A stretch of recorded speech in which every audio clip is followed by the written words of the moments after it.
bỏ không không he hả?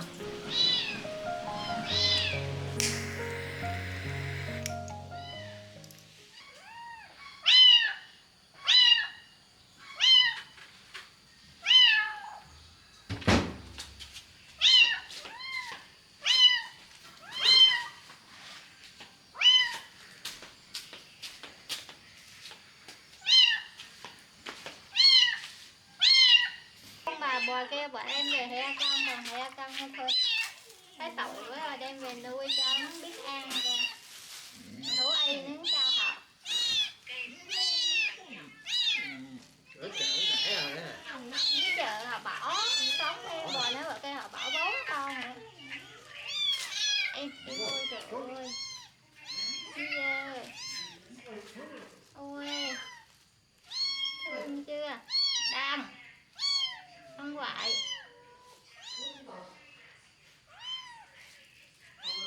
Em coi. Để ra cho. Ra cho sạch sẽ ha. Lên. Lên đi dậy.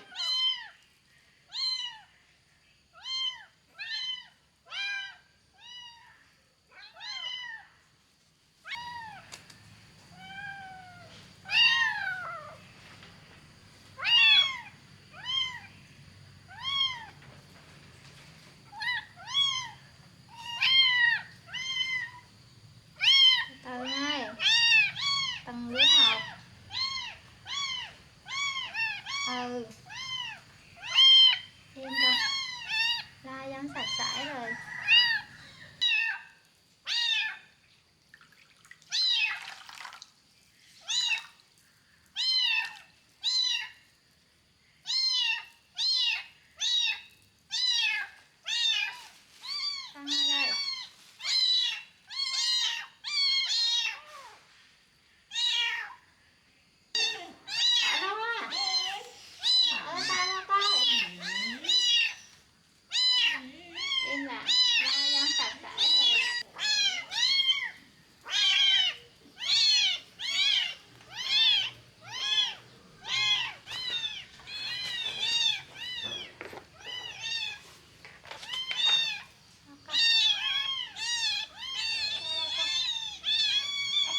Không,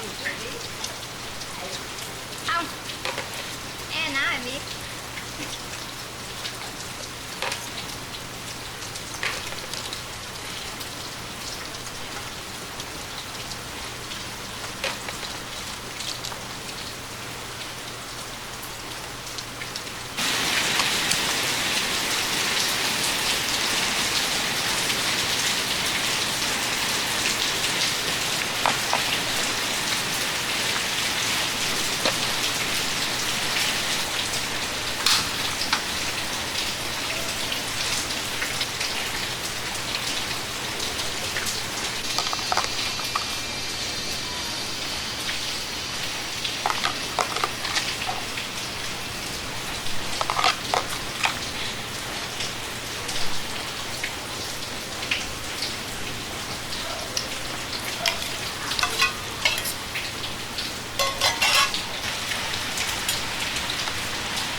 Mà không à.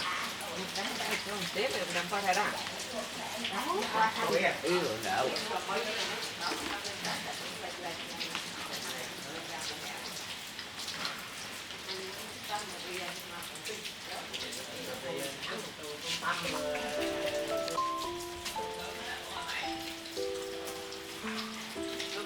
Đem ra rồi mà. Một người ăn tép đi nghe gì nghe gì Ăn cũng đông quê đó bột ơi. Dắt này giá này thúi không dắt này nếu mà ta xong rồi cầm cái biết.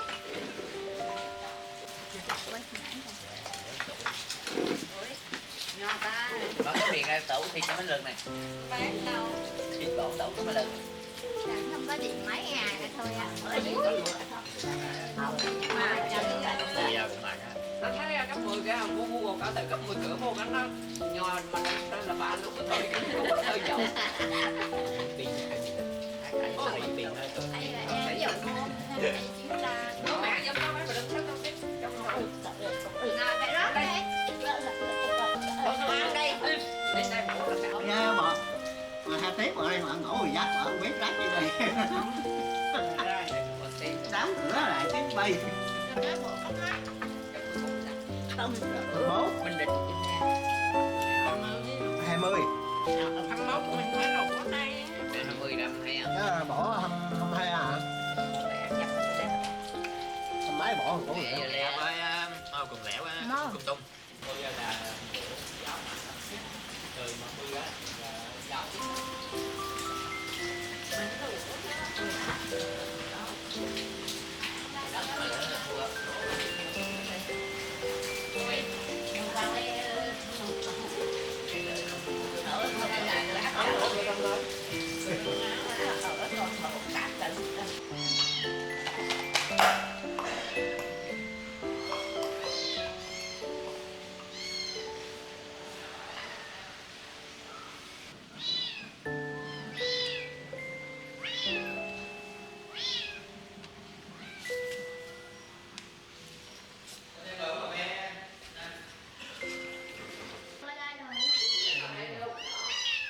nó cái đây đi